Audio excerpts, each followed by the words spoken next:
कौन है। इस गेम में आम लोगों यानी सिविलियंस का मकसद था कि वो माफिया को ढूंढकर उन्हें गेम से बाहर कर दें, और माफिया का मकसद था कि वो सिविलियंस होने का नाटक करके गेम में आखिर तक बने रहें।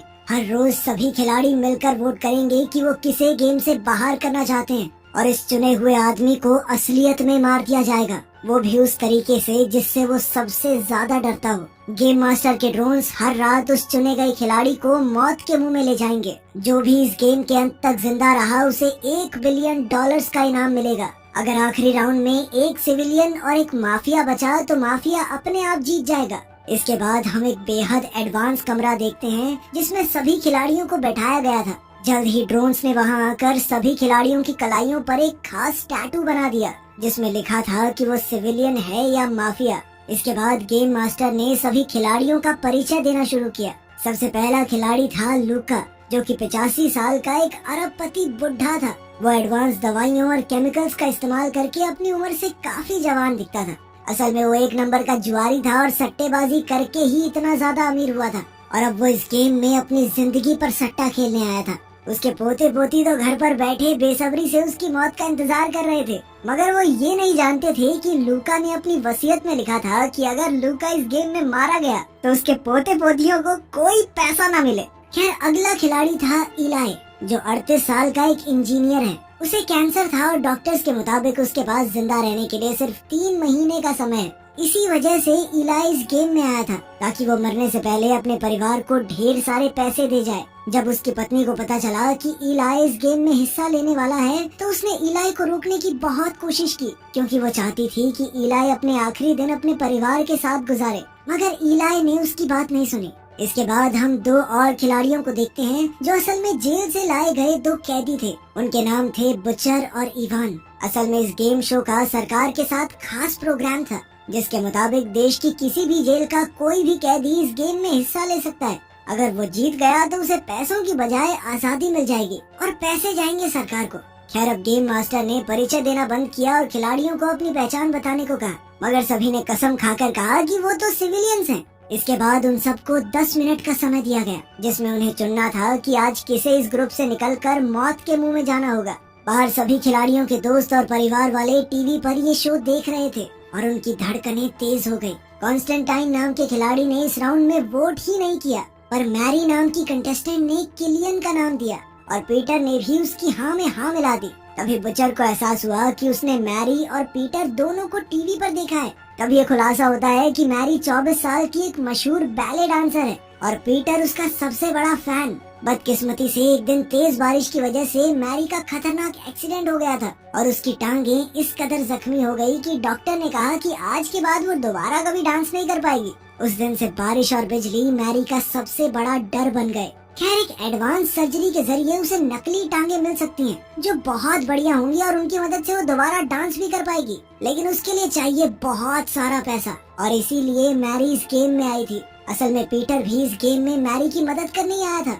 सच तो ये था कि आज तक वो मैरी को पैसे देने के लिए न जाने कितनी चीजें बेच चुका था। ये आदमी पागल है भाई प्यार में, ये मरेगा पक्का, लिखवा लो मेरे से। लेकिन ये सुनकर मैरी रोने लगी, क्योंकि असल में पीटर कई सालों से पागलों की तरह उसका पीछा कर रहा था और मैरी को ये बात बिल्कुल भी पसंद नहीं थी। खैर, बाकी खिलाड़ियों ने जब ये देखा तो उन्हें लगा कि ये तो एक सपोर्टर के साथ आई है, ऐसे तो ये जिसे चाहे एलिमिनेट कर देगी, इसीलिए उन सब ने पहले मैरी का ही नाम ले लिया। उसी पल पीटर ने बीच में आकर कहा कि वो माफिया है, मगर इतने में समय खत्म हो गया था और मैरी गेम की सबसे पहली शिकार बन गई। तब ये बताया जाता है कि उसकी कलाई पर सिविलियन टैटू था, यानी वो एक सिविलियन थी। खैर, फिर उसकी कुर्सी अचानक अपने आप छत पर बने एक बड़े से काले गोले की ओर बढ़ने लगी। इधर पीटर ने उसे बचाने की कोशिश की, मगर वो अपनी कुर्सी से बंधा हुआ था। उस रहस्यमयी काले गोले में घुसते ही मैरी बेहोश हो गई और अपनी जिंदगी के सबसे बड़े डर से उसका सामना हुआ। उसने देखा कि वो अंधेरी रात में घने जंगल में फंस गई थी। अचानक जोरदार बारिश शुरू हो गई और जैसे ही बिजली गिरी तो वो तेजी से भागने लगी। उसी पर बिजली उसका पीछा करके उस पर जोरदार हमले करने लगी ताकि वो चट्टान की दिशा में भागे। अब इस भयंकर तूफान से बचने के लिए मैरी चट्टान से कूद गई, मगर बीच हवा में ही उस पर बिजली गिर पड़ी, जिससे उसकी दर्दनाक मौत हो गई। उसी पल उसका शरीर हवा में ही भस्म होकर उस गोले में ही समा गया। बाद में गेम मास्टर ने ऐलान किया कि पहली रात हो चुकी है और फिर ड्रोन सभी खिलाड़ियों के ऊपर उड़कर अगला शिकार ढूंढने को तैयार हो गए। अब की बार सबने बुचर को चुना तो बुचर गुस्से में सबको गालियां देने लगा। खैर फिर उसकी कुर्सी उड़कर काले गोले में समा गई और फिर हमें गेम से पहले हुआ उसका दिमागी हालत का टेस्ट दिखाया जाता है। साइकोलॉजिस्ट ने उससे कई सवाल पूछे मगर बुचर ने ज्यादा जवाब नहीं दिए। उसने कहा कि उसे किसी भी चीज से डर नहीं लगता और बाद में उसने कहा कि वो बेवकूफों की टोली के बीच एक बेवकूफ की तरह नहीं बनना चाहता। खैर अब उस गोले में बुचर का आखिरी समय शुरू हुआ जहां वो एक डरावने से मौत के कुएं में था। जल्द ही दो हट्टे कट्टे पहलवान वहां आए तो उन्हें देखते ही दर्शक जोर जोर से चिल्लाकर मार पिटाई की मांग करने लगे। कुछ ही पलों में दोनों पहलवानों ने बुचर को बड़ी बेरहमी से पीटना शुरू कर दिया और बुचर उनके सामने टिक नहीं पाया। वो उसे उठाकर इधर उधर पटक रहे थे मगर अचानक बुचर ने जमीन से मिट्टी उठाकर उसकी आंखों में झोंक दी और फिर एक बोतल से उन पर हमला बोल दिया। उसने लगातार जोरदार वार करके एक पहलवान को मार गिराया पर तभी दूसरे ने उसे धक्का दे दिया। खैर बुचर फिर भी रुका नहीं और जमीन से चीजें उठा उठा कर अपने दुश्मन पर जबरदस्त हमले करता रहा। उसने पहलवान की हड्डियां तोड़कर उसे मार डाला मगर ये क्या, वो बार बार जिंदा होकर वापस लौट आता था। आखिरकार कई बार मारने के बाद पहलवान वापस जिंदा नहीं हुआ और इधर असली जेल में मौजूद उसके सभी साथी ये देखकर तालियां बजाने लगे। बुचर को लगा कि अब वो सच में आजाद हो जाएगा मगर जैसे ही उसने एक कदम पीछे रखा तो उसका पैर फिसल गया और जमीन पर रखे लोहे के सरिये उसके सर में घुस गए जिससे उसकी मौके पर ही मौत हो गई। उधर शो में पीटर अब भी मैरी की मौत पर गुस्सा था, इसलिए उसने कहा कि बुचर का यही हाल होना चाहिए था। कुछ देर बाद गेम मास्टर ने ऐलान किया कि अब अगले वोट की बारी है पर इस बार उनके पास 8 मिनट का समय था। तभी अचानक कॉन्स्टेंटिन ने कहा कि वो जानता है कि माफिया कौन है। फिर हमें पता चलता है कि बचपन में उसे पहले ही भविष्य दिखाई दे जाता था। उसे सब पता चल जाता था कि कब वो टेस्ट में फेल होगा, कौन सी लड़की उसे धोखा देगी वगैरह वगैरह। जल्द ही लोग उसे ब्लैक मैसेंजर के नाम से जानने लगे और जब वो बड़ा हुआ तो पैरासाइकोलॉजिकल शोज पर जाने लगा। इसके अलावा वो युद्ध के समय में सरकार को जरूरी सलाह भी देता ताकि वो लड़ाई जीत सके। उसका सबसे बड़ा डर था कि वो बुढ़ा होकर नहीं मरना चाहता। खैर अब कॉन्स्टेंटिन ने कहा कि पीटर माफिया है। तब पीटर ने उससे पूछा कि अगर उसे सब पता चल ही जाता है तो उसने मैरी को सिविलियन होने के बावजूद मरने क्यों दिया। कॉन्स्टेंटिन ने कहा कि उसे सारा पैसा अपने लिए चाहिए, वो किसी सिविलियन के साथ पैसा बांटना नहीं चाहता। खैर अब पीटर को लगा कि कॉन्स्टेंटिन ही माफिया है और उसने कॉन्स्टेंटिन को वोट कर दिया। इलाई और लॉरा ने भी कॉन्स्टेंटिन का नाम लिया मगर बाकी खिलाड़ियों ने पीटर का नाम लिया। आखिरकार ये खुलासा होता है कि पीटर भी एक सिविलियन था, यानी कॉन्स्टेंटिन ने झूठ कहा था। इसके बाद हम पीटर की दिमागी हालत का टेस्ट देखते हैं जिसमें उसने कहा था कि उसे मैरी को खोने के अलावा किसी चीज से डर नहीं लगता। पर जब साइकोलॉजिस्ट ने उसे सोचने पर मजबूर किया तो पीटर को याद आया कि बचपन में उसे पानी से डर लगता था। फिर जैसे ही पीटर की कुर्सी काले गोले में समा गई तो उसका सामना जिंदगी के सबसे बड़े डर से हुआ। पीटर ने देखा कि वो समुद्र के बीचों बीच एक कश्ती में था। पीटर तुरंत चप्पू चलाकर आगे बढ़ने लगा ताकि वो आइलैंड तक पहुंच जाए मगर अचानक उसकी नाव में छेद हो गया और जैसे ही उसने छेद को ढकने की कोशिश की तो उसका हाथ कट गया। इसी कारण उसका खून समुद्र में घुल गया और खून की सुगंध पाते ही शार्क्स वहां आ गई। पीटर काफी घबरा गया और फिर से चप्पू चलाने लगा मगर अब धीरे धीरे उसकी कश्ती में पानी भर रहा था। तभी अचानक उसने चप्पू से एक शार्क पर हमला करके उसे मार डाला।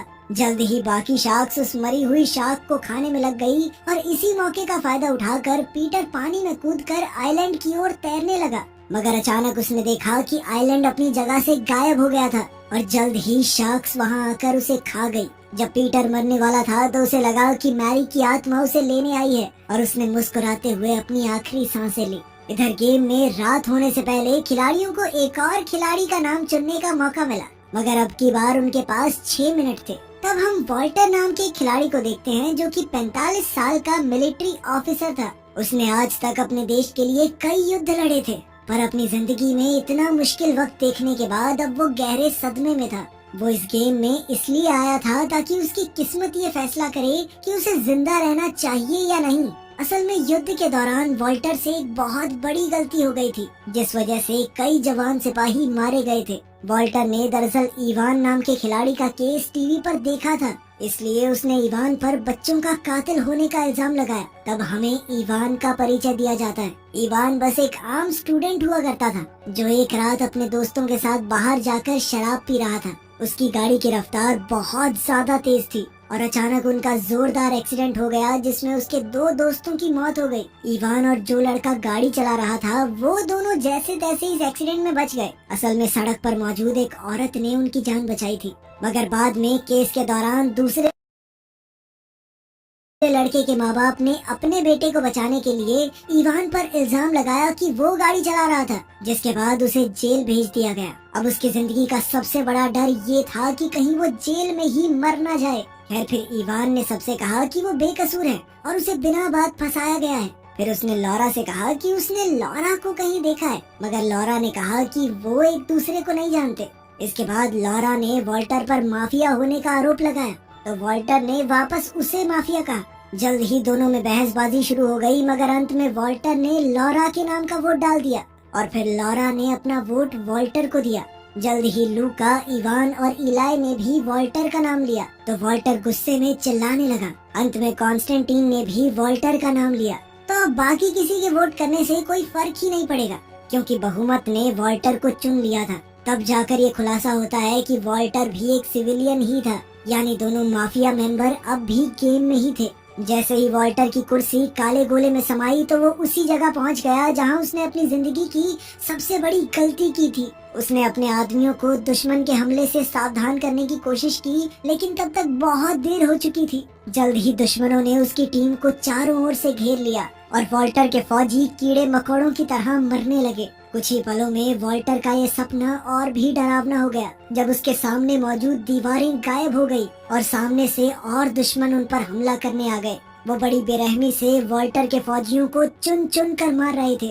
आखिरकार वॉल्टर बाहर निकला तो उसने दुश्मनों पर ताबड़तोड़ गोलियां चला दी, मगर अपने साथियों की मौत और सामने दीवार गायब होते हुए देखकर उसे एहसास हो गया कि उसका आखिरी समय आ चुका है। आखिरकार दुश्मनों ने वॉल्टर को गोलियों से भूनकर मार डाला। कुछ देर बाद हम देखते हैं कि गेम में एक और शाम ढल चुकी थी और अब अगले शिकार की बारी थी। तब ड्रोन्स ने लॉरा को चुना और फिर हमें लॉरा की कहानी बताई गई। लॉरा के पास घर, अच्छी नौकरी और एक हंसता खेलता परिवार था, पर बदकिस्मती से वो नशे की गिरफ्त में आ गई और उसकी हालत काफी बिगड़ गई। उसने अपने पति को भी अपनी कोई मदद नहीं करने दी।